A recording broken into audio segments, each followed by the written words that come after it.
আসসালামু আলাইকুম, সেরেনাস কুকিং হোমে আপনাদের সবাইকে স্বাগতম। আজকে আমরা বানাবো মোমো। তো চলুন শুরু করা যাক। প্রথমে আমি মাংসগুলোকে কিমা করে নিচ্ছি। আমি মাংসগুলোকে চাকু দিয়ে কিমা করে নিয়েছি। আপনারা চাইলে ব্লেন্ডার দিয়ে পেস্ট করে নিতে পারেন। দেখতে পাচ্ছেন কিভাবে কিমা করে নিয়েছি।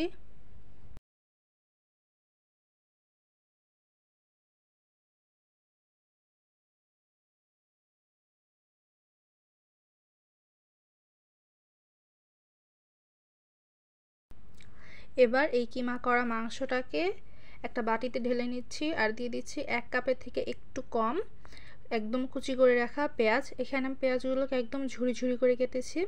দিয়ে দিচ্ছি একদম ঝুরি করে কেটে রাখা কাঁচামরিচ।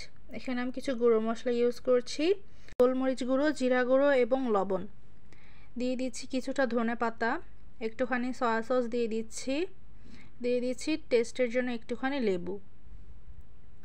এখানে লেবুটা অপশনাল এবং এই জায়গাটা খেয়াল রাখতে হবে, এখানে যেহেতু আমরা সয়া সস ইউজ করেছি সেই জন্য লবণের পরিমাণটা একটু বুঝে দিতে হবে। এবার সবগুলোকে একসাথে খুব ভালোভাবে মিক্স করে নিতে হবে যাতে সব জায়গায় মশলাগুলো সমানভাবে পৌঁছে যায়। এবার আমি ফ্রাই প্যানে তেল গরম করে নিয়েছি।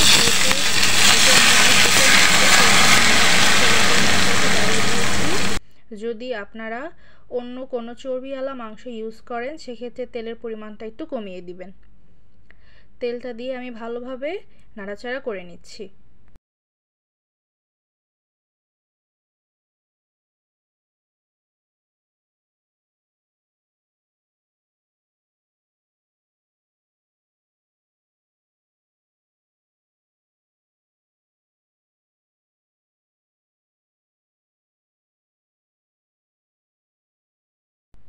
ভালোভাবে মিক্স হয়ে গেলে এটাকে একটা সাইডে রেখে দিচ্ছি আর নিয়ে নিচ্ছি আমি এখানে আটা।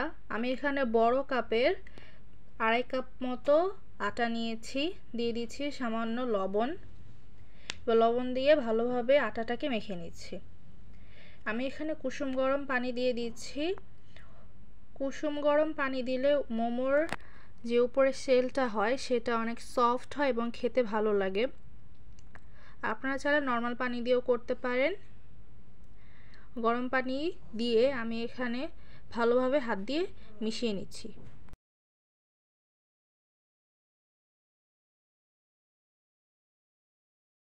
দেখতেই পাচ্ছেন অল্প অল্প করে পানি দিয়ে আমি সফট ডো তৈরি করে নিয়েছি।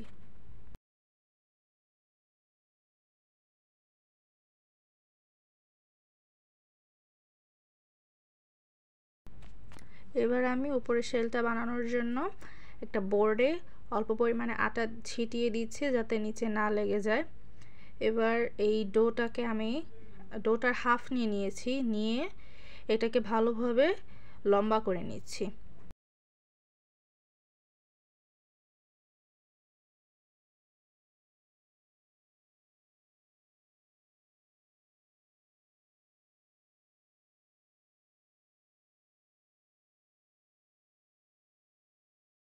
হাতের সাহায্যে গোল গোল করে লম্বা করে নেওয়ার পর আমি চাকু দিয়ে এটাকে ছোট ছোট লেচি কেটে নিচ্ছি। আপনারা চাইলে রুটি বেলে তারপর এটাকে কেটে নিতে পারেন।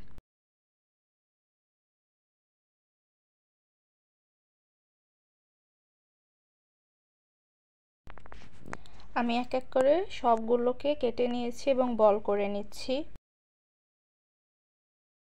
এবার বোর্ডে অল্প পরিমাণে আটা ছিটিয়ে নিয়েছি যাতে নিচে না লেগে যায়।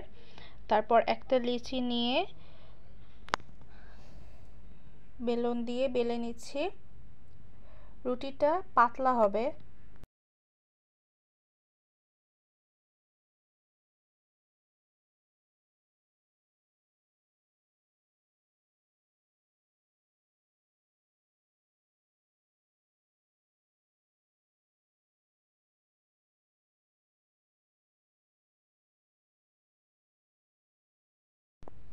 আমি রুটির থিকনেসটা দেখিয়ে দিচ্ছি।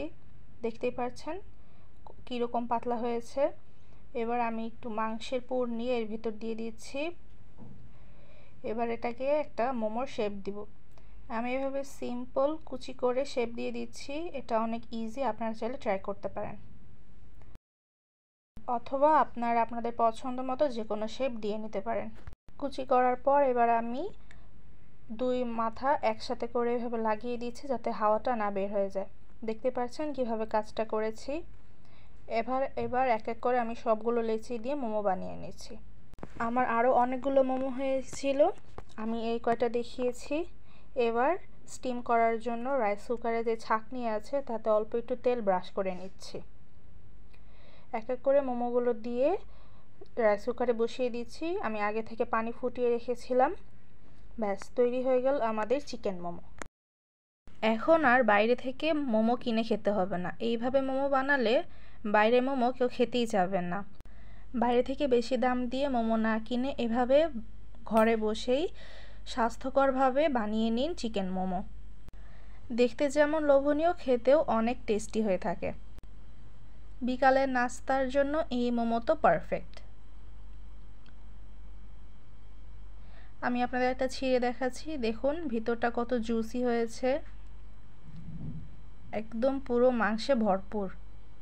বাইরে চিকেন মোমোগুলোতে কিন্তু এত পুর দেওয়া হয় না। দেখতেই পাচ্ছেন কতটা জুসি হয়েছে। যদি আজকের এই সহজ রেসিপিটি আপনাদের কাছে ভালো লেগে থাকে তাহলে অবশ্যই চ্যানেলটিকে সাবস্ক্রাইব করে দিবেন।